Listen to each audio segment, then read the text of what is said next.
الحمد لله رب العالمين، الصلاة والسلام على خاتم النبيين وعلى آله وصحبه أجمعين، أما بعد فأعوذ بالله من الشيطان الرجيم، بسم الله الرحمن الرحيم. قال الله تعالى في سورة إبراهيم: ألم يأتكم نبأ الذين من قبلكم قوم نوح وعاد وثمود والذين من بعدهم لا يعلمهم إلا الله جاءتهم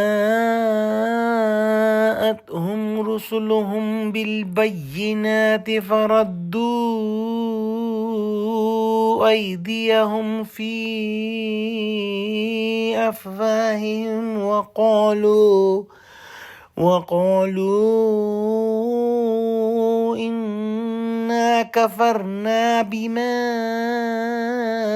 أرسلتم به وإنا لفي شك مما تدعوننا إليه مريب.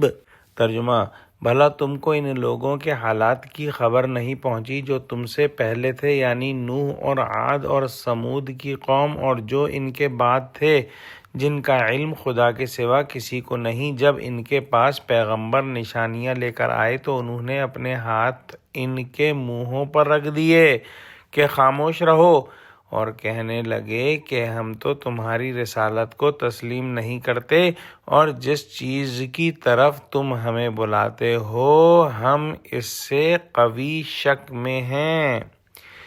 یہ موسیٰ علیہ السلام کے کلام کا اختتام ہے، یا اسے چھوڑ کر اللہ سبحانہ وتعالی نے اس امت کو خطاب فرمایا ہے؟ بہرحال اس میں بتلایا ہے کہ بے شمار قومیں پہلے گزر چکیں، ان کے تفصیلی پتے اور احوال بجز خدا کے کسی کو معلوم نہیں. البتہ چند قومیں جو عرب والوں کے یہاں زیادہ مشہور تھیں، ان کے نام لے کر اور باقیوں کو والذین من بعدہم میں درج کر کے متنبع فرماتے ہیں کہ ان اقوام کا جو کچھ حشر ہوا کیا وہ تم کو نہیں پہنچا؟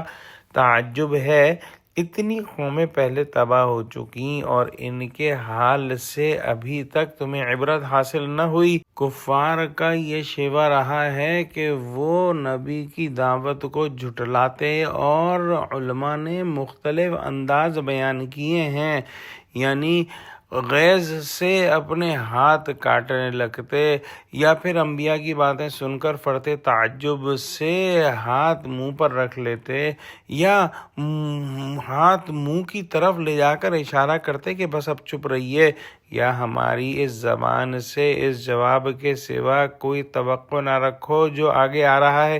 یا پیغمبر کی باتیں سن کر ہنستے تھے، اور کبھی ہنسی دبانے کو منہ پر ہاتھ رکھ لیتے تھے، اور یہ بھی ممکن ہے کہ کفار اپنے ہاتھوں سے پیغمبروں کے منہ بند کرنے کی کوشش کرتے کہ بالکل بول نہ سکیں، یا پھر یہ بھی ممکن ہے کہ گستاخانہ طور پر انبیاء کے ہاتھ پکڑ کر انہی کے منہ میں ٹھونس دیتے. واللہ اعلم. بہرحال کوئی بھی معنی لیا جائے، سب کا حاصل یہ ہے کہ انہوں نے نعمت خداوندی کی ناقدری کی اور انبیاء علیہ السلام کی دعوت قبول نہ کی، ان کے ساتھ بڑی بے رخی بلکہ گستاخی سے پیش آئے. لیکن ان کی گستاخیوں کا ضرر صرف انہیں ہی ہوا، کیونکہ یہ قومیں ہلاک کر دی گئیں اور اب آخرت کے عذاب میں حاضر کی جائیں گی. دعا کرتے ہیں کہ اللہ سبحانہ وتعالی ہم کو قرآن کا فہم عطا فرما، ہم کو سچوں سے جوڑے، ہم کو صراط مستقیم پر قائم فرما دے. یا اللہ غزہ کے مسلمانوں کی مدد فرما، یا اللہ مسلمانوں کو متحد فرما. آمین. وآخر دعوانا الحمد للہ رب العالمین. السلام علیکم ورحمۃ اللہ وبرکاتہ.